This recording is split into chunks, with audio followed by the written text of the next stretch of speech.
I'm going to show you how I use OpenStreetMap, QGIS, and Adobe Illustrator to create a laser cut file for the river portion of our project.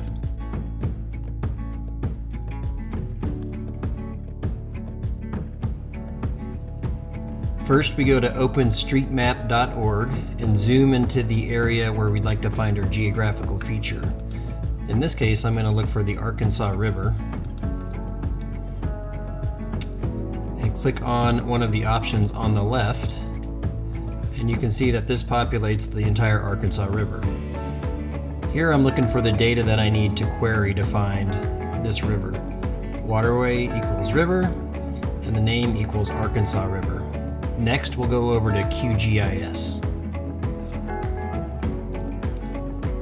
After installing QGIS, I want to go over to the plugins and install the plugin called QuickOSM. Once that's installed, we go to the vector menu and go to QuickOSM and use that data we found in the previous OpenStreetMap's information. So waterway equals river.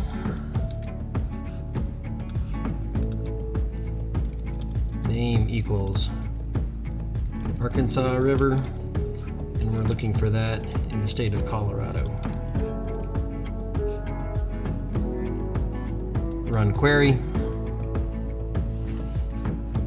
and it's populated the entire Arkansas River. I'm going to get rid of this layer because I don't want these little dots in here.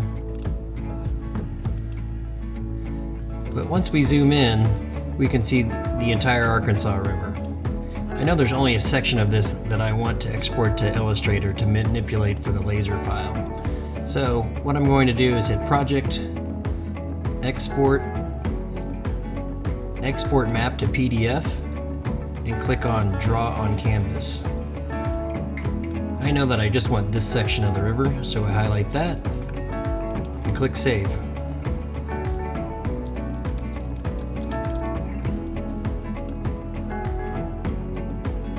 Now we can open up that file in Adobe Illustrator and add additional information such as significant landmarks, and then you can export that into the file format that your laser cutter takes.